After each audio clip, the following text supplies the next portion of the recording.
बिहार विधानसभा चुनाव को लेकर तैयारियां तेज हो गई हैं। वहीं इसी बीच दरभंगा की मेयर अंजुम आरा के बयान पर सियासत तेज हो गई है। कांग्रेस सांसद शशि थरूर ने मेयर अंजुम आरा के होली और रमजान पर दिए गए बयान पर नसीहतें डाली है। शशि थरूर ने जोर देकर कहा कि अगर समुदाय अपने अपने त्योहार जैसे होली और रमजान को बिना मुद्दे का राजनीतिकरण किए एक साथ मना सके तो ये एक बेहतरीन उदाहरण होगा।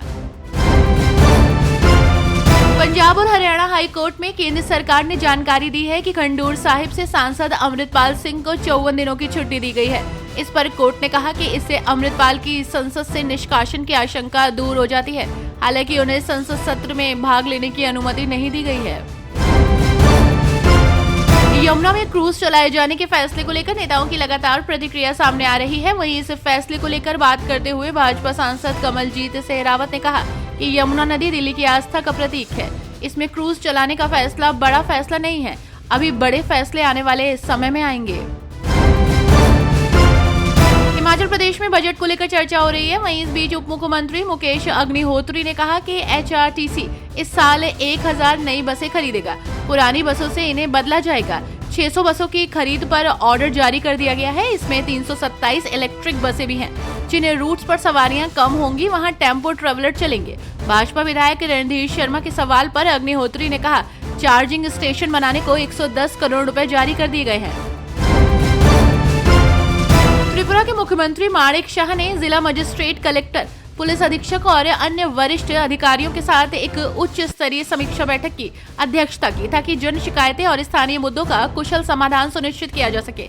बैठक के दौरान मुख्यमंत्री ने सक्रिय शासन के महत्व पर जोर दिया और अधिकारियों से नागरिकों की चिंताओं को तेजी से और प्रभावी ढंग से दूर करने का आग्रह किया। उन्होंने सार्वजनिक सेवा वितरण को बढ़ाने और राज्य भर में कानून व्यवस्था सुनिश्चित करने के लिए विभागों के बीच बेहतर समन्वय की आवश्यकता पर जोर दिया। दिल्ली एलजी विनय कुमार सक्सेना के आवास पर बैठक हुई है, जिसमें सीएम रेखा गुप्ता शामिल हुई। इस बैठक में बीजेपी के मनजिंदर सिंह सिरसा, प्रवेश वर्मा, कपिल मिश्रा और आशीष सूद भी शामिल हुए। एलजी आवास राजनिवास पर हुए इस बैठक में आगामी दिल्ली बजट को लेकर चर्चा हुई है। महाराष्ट्र के बीड में बीजेपी विधायक सुरेश धस और पार्टी एमएलसी पंकजा मुंडे ने सरपंच संतोष देशमुख की हत्या से संबंधित घटनाक्रम को लेकर एक दूसरे पर आरोप लगाया है। साथ ही घोषणा की कि वे पार्टी नेतृत्व के समक्ष शिकायतें करेंगे। देशमुख की हत्या का जिक्र करते हुए बीड जिले के अष्टी निर्वाचन क्षेत्र से बीजेपी विधायक सुरेश धस ने कहा कि पर्यावरण मंत्री पंकजा मुंडे शोकाकुल परिवार से मिलने नहीं गई। हरियाणा में गरीबी रेखा से नीचे रहने वाले परिवारों की संख्या में भारी वृद्धि देखी गई है। आंकड़ों के अनुसार राज्य में 52 लाख परिवार बीपीएल श्रेणी में आते हैं। बेरोजगारी भी एक समस्या है। विधानसभा में विपक्ष ने सरकार से जवाब मांगा है। प्रदेश के सामाजिक न्याय और आधिकारिक मंत्री कृष्ण कुमार बेदी ने बताया कि 2020-21 में बीपीएल परिवारों की संख्या 8,67,328 थी।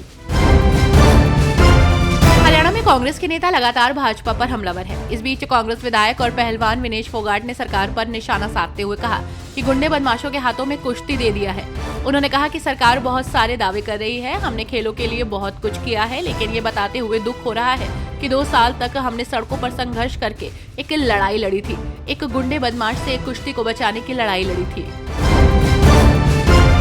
होली के त्योहार को देखते हुए उत्तराखंड में वन एवं वन्य जीवों की सुरक्षा के लिए अलर्ट जारी किया गया है। वन विभाग के फील्ड कर्मियों की छुट्टियां रद्द कर दी गई हैं। संवेदनशील स्थलों और अंतर्राज्यीय और अंतर्राष्ट्रीय सीमाओं से सटे क्षेत्रों में सघन निगरानी के निर्देश दिए गए हैं। मुख्यमंत्री पुष्कर सिंह धामी ने प्रदेशवासियों को होली की शुभकामनाएं दी हैं।